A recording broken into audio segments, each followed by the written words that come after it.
करगल कूच कुन घणा जित जरवागू ज्वाई।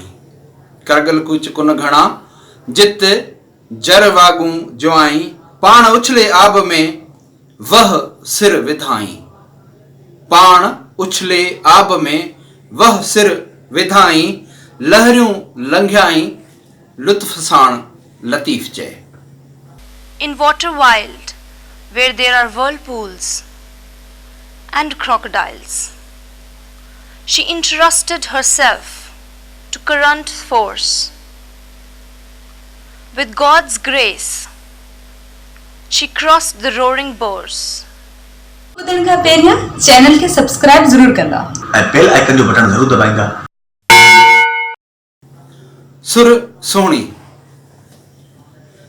दरिया जो मंजर इंतहाई खौफनाक मंजर। एडो खौफनाक जो दरिया जेका दरिया ही खूनख्वार मखलूक है उन सां भरियो पियो आहे। कई वागूं सेसर ख़तरनाक जानवर उन में मौजूद आहिनि।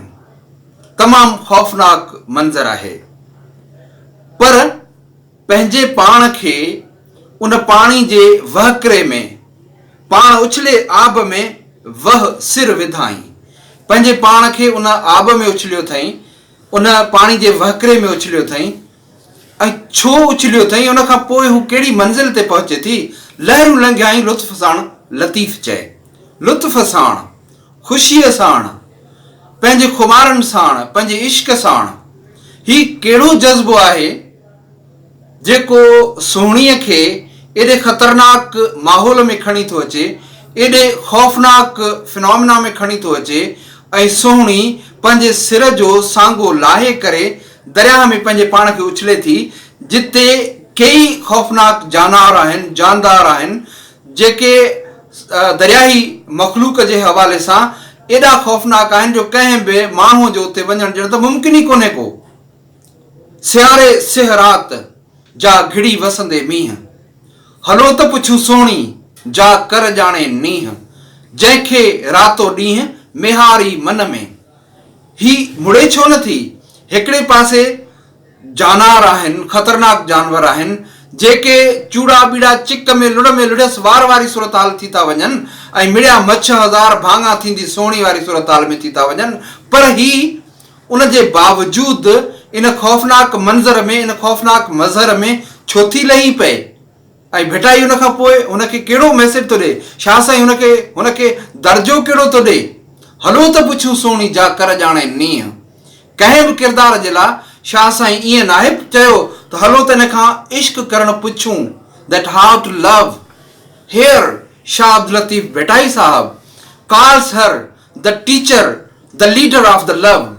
प्यार कजे कीअं चए थो, उहो जेकॾहिं पुछणो आहे त सोहणी खां हली पुछो, छाकाणि त हुनखे रातो ॾींहुं पंहिंजो महबूब मन में आहे।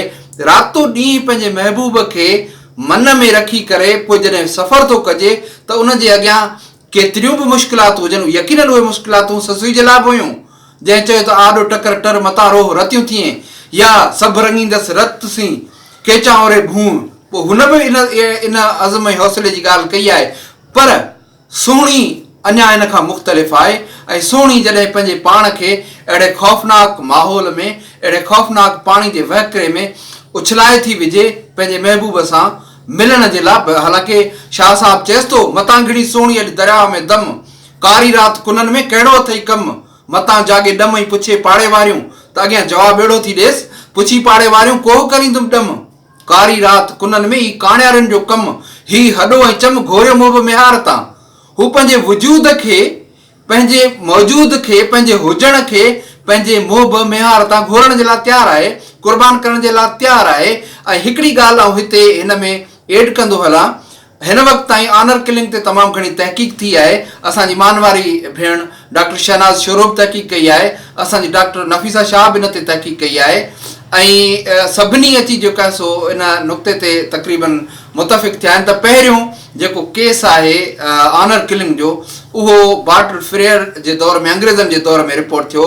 पर आउं चवां थो त त सभ खां पहिरियों जेको ऑनर किलिंग जो केस रिपोर्टेड केस आहे उहो सोणी जो आहे ऐं उहा FIR लतीफ़ सां ई कटाई आहे।